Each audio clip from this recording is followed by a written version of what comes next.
Carthethyia does not power creep Jiyan, and I'm gonna tell you why. Subscribe!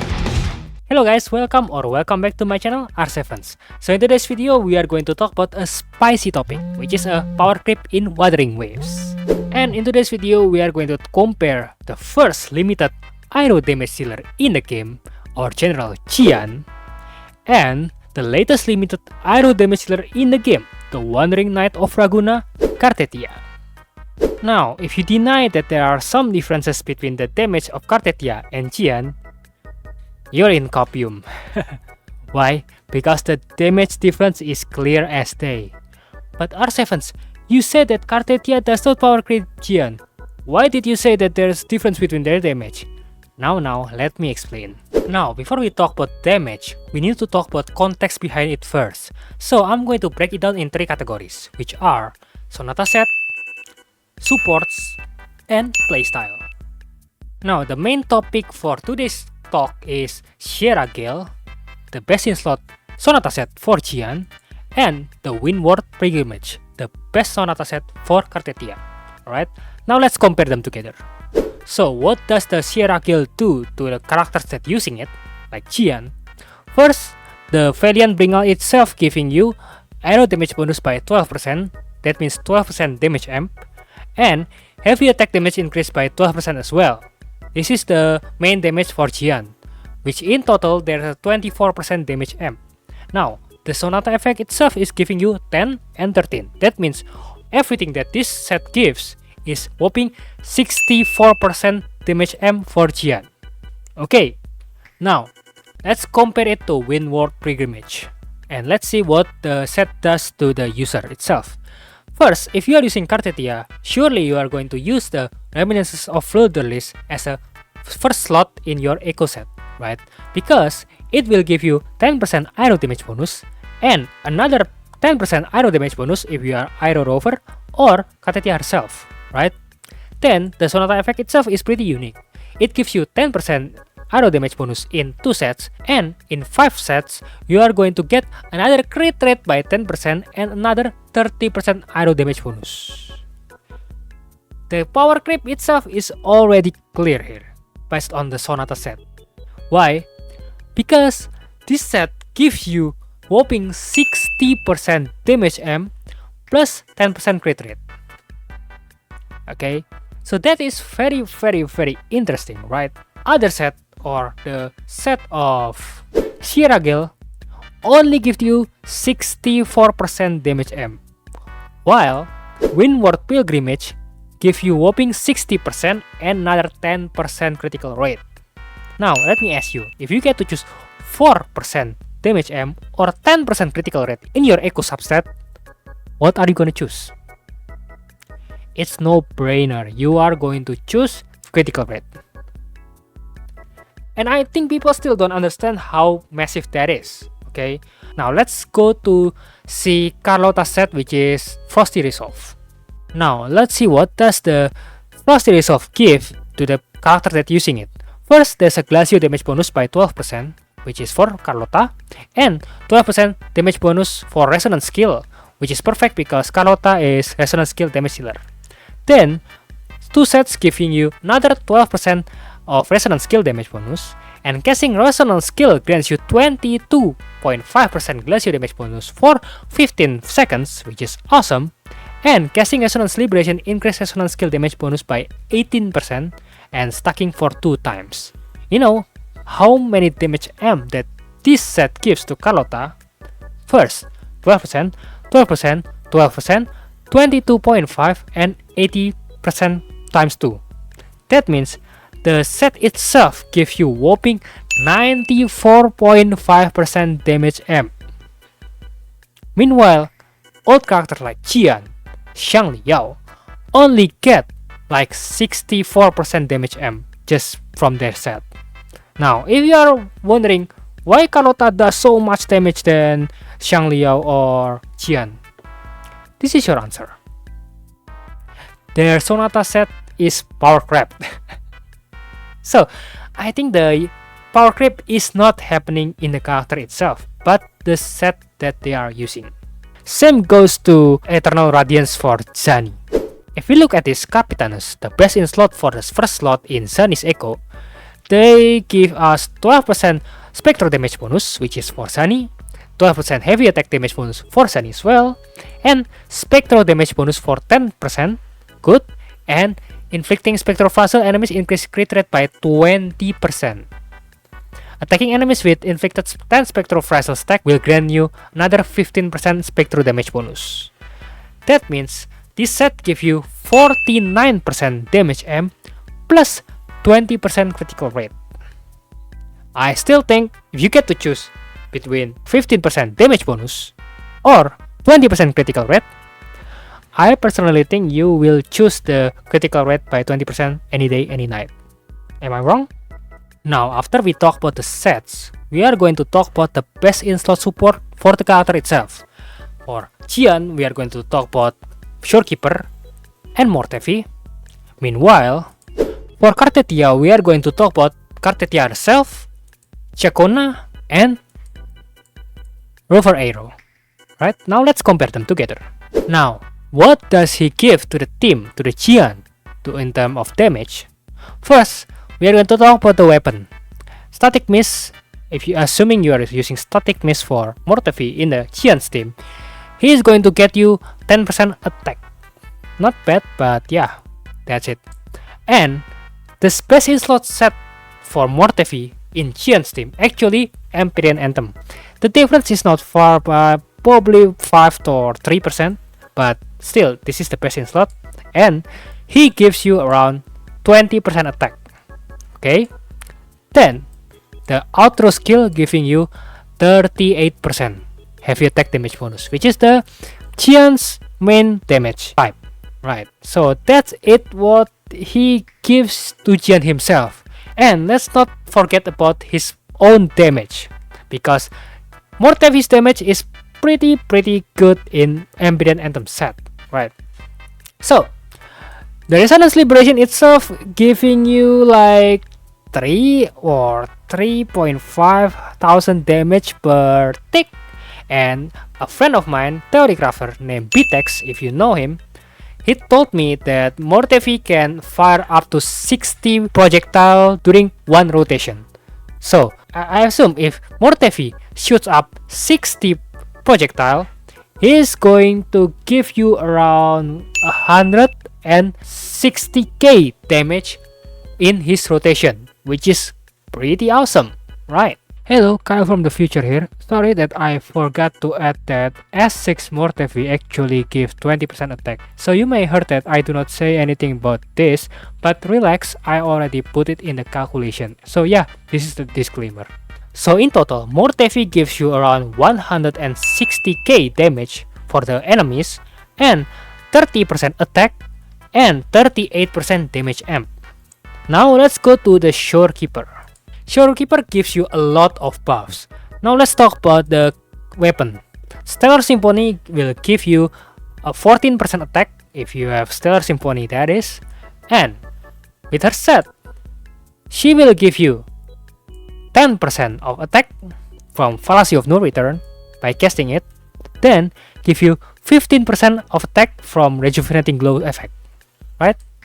And then her outro skill will give you 15% damage amp, and her Resonance Liberation giving you total 12.5% of critical rate and 25% of critical damage.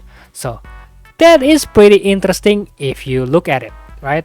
About Shorekeeper's personal damage, I use critical damage for cost for my Shorekeeper, and her intro skill only hit like what, 30k damage, and let's just be generous and give her like 40k damage per rotation, and I think that's it for Shorekeeper.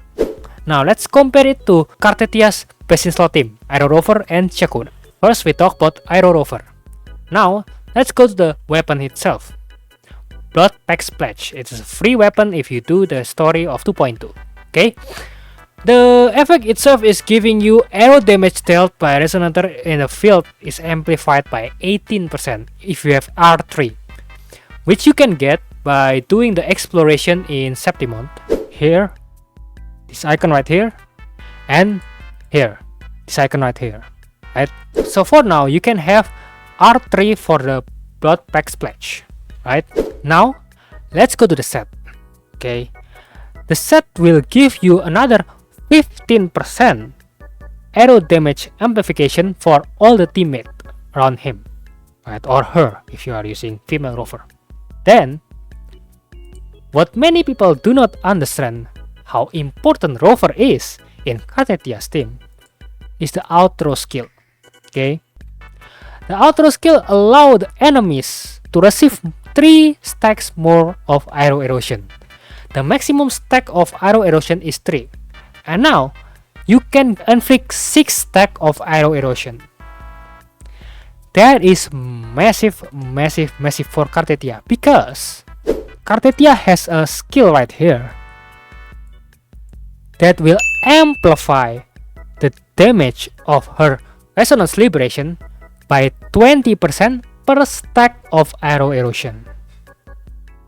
That means this gives you another like 120% of damage amp for her resonance liberation, which is the biggest nuke on her kit. Many people do not consider this at all. Aero Rover buffed the hell out of Carthethyia. Also, her overall damage is increasing the more aero erosion stack inflicted to the enemies, right? Because some of her attack, aero erosion is going to be reduced by 1 and 1. But if you have Ciaccona, that's not problem because she stacks like 20. People did not understand or refuse to understand that Aero Rover is crucial for Carthethia's team. Next up, let's talk about Ciaccona. Before we dig deeper about her kit, let's talk about her weapon first. Sadly, I do not have Ciaccona, so I will have to go and see it in the internet. The buff that Ciaccona's weapon can do to Fleur de Lis or to Carthethyia is giving the enemies a 10% of aero shred, okay? How much 10% aero shred? In my opinion, in my experience, 10% aero shred is same as giving you 30% aero damage bonus. Why did I say that?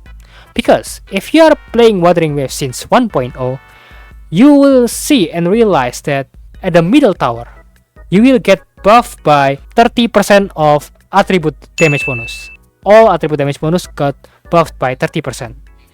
But now, it's only 10% attribute shreds for certain attributes. And this time, in this rotation, is Aero and Fusion, which is pretty interesting, right? But, in my experience, the damage outcome is exactly the same.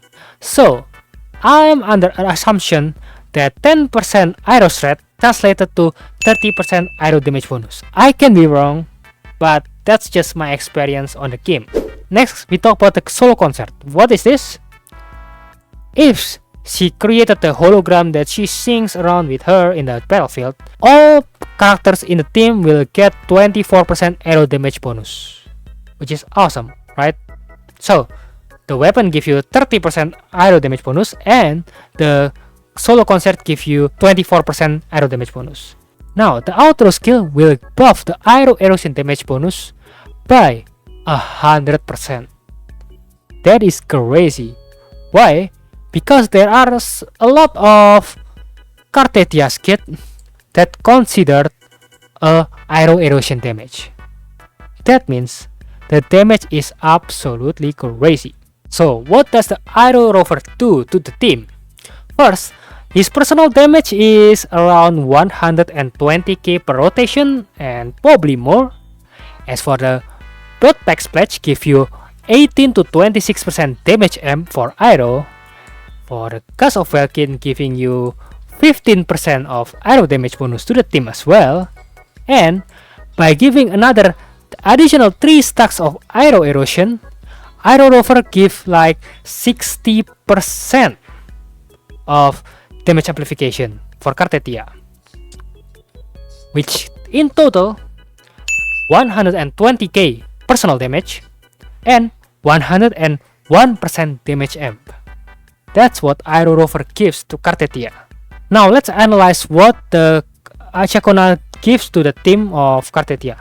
First, the Resonance Liberation actually hit like a truck, because at level 10, this probably hit like 1100 damage multiplier.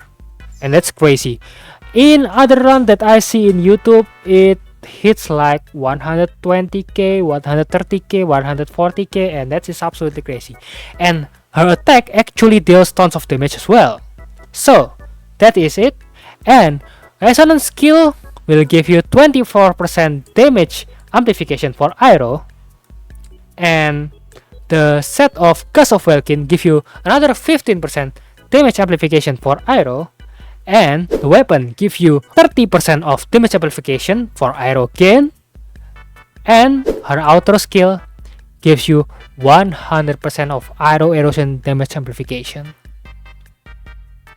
So in total, she gives like 200k damage more, then giving you 169% of damage amplification. That is absolutely nuts in my opinion. So I compile everything that I said earlier into this text, okay?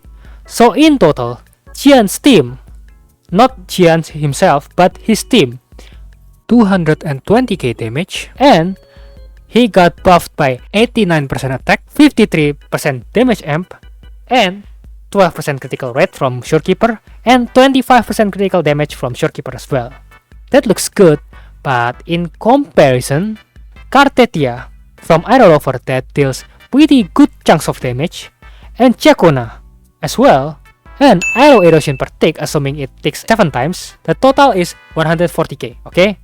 So that means the team itself does 460,000k damage and 270% damage amp. That is absolutely nuts. The difference of buff is absolutely crazy. And assuming that I was wrong by 50% here, and let's say this is just 220k, oh my god, that is still far. That is still twice as big as the Jiyan's team give to Jiyan. And of course, he still get 12% critical rate and 25% critical damage. But come on, that's not that good compared to 270% damage amp. Like, that is absolutely nuts. Now, that is why if you swap Shorekeeper to Aero Rover here, her damage fall spectacularly. Change Ciaccona to what? Sanhua, her damage falls spectacularly. Now you can say that, no, I can still finish the tower with Sanhua. Sure, this tower has buff catered toward Carthethyia. I wonder what will happen if the buff no longer catered towards her. Not just from the set, but the teammate affects a lot. The team damage is more than twice. The buff is more than twice. And I think it's absolutely crazy. Now let's talk about the third category, playstyle. So, you may heard a lot of bad things about Jiyan because the set is not that good, the support is not that good, but Jiyan is much easier to play than Carthethyia. Although Jiyan is more restricted than Carthethyia. Let me explain why. Many people did not consider this, but playing Jiyan is much simpler and faster than playing Carthethyia. Jiyan can be played in hyper carry team and you'll finish the rotation in like 25 or 28 seconds for non-sweaty players.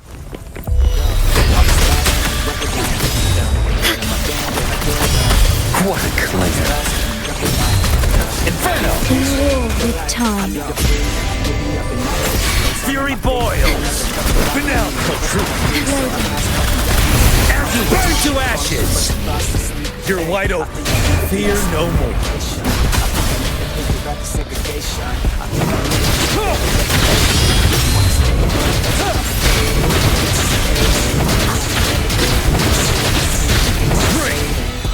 Vow from the soul.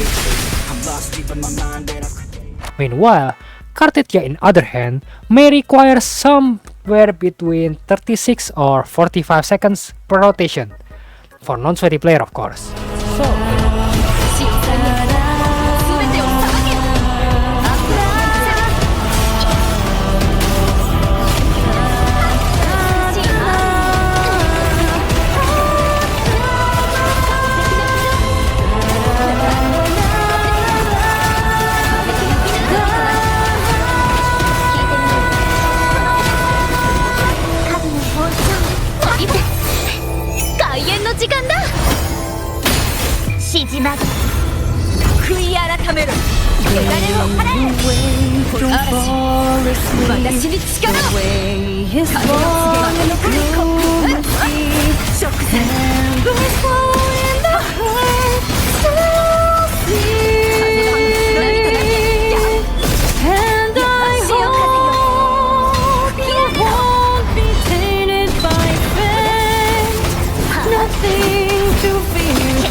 Now, I understand that it was the time when she was first released, so I think Wallenstein is trying to figure out the best rotation for Carthethia's team. I think he can do like 32 or 30 by the time of me uploading this, but still, if you see around the casual player playing that team, it takes a long time, probably around 40 seconds, because yeah, Aero Rover is very slow. But yeah, I think that is fair comparison. I'm sure I'm pretty sweaty myself, but I saw other players like Mormont who casually does Jiyan rotation in 22 seconds, and I think that's crazy. So I personally think if they are played in the same sweaty way, I think Jiyan's rotation is still much faster than Carthethia's. So in conclusion, although on paper Jiyan is got power creeped by Carthethiia, in reality this characters is created in the same floor, but what caused the problem is the Sonata Set and the team. Jiyan still does not have the best in-slot team for him, because yeah, he's still using like Mortefi, right? Like 4-star character. Meanwhile, someone like Carthethiia is released with 3 characters that giga shields for her. So I think if one day Kuro decided to upgrade or create a new set that can increase other character performance like Jiyan or Xiang Liao, I personally think they ended up doing similar amount of damage. That's just my opinion, but I think that is the case. So yeah guys, what do you guys think about the whole Jiyan and Carthethia's discussion? I personally think yeah, they are still balanced, they are just created in different ways. The floor is still the same. So that's it what I think. Let me know your thoughts in the comment section down below. Don't forget to like and subscribe, hit the bell, ding ding, so you won't miss my next video when it's uploaded or live stream when it's live. Thank you so much for watching, and I will see you guys in the next video. Goodbye and see you soon. Peace.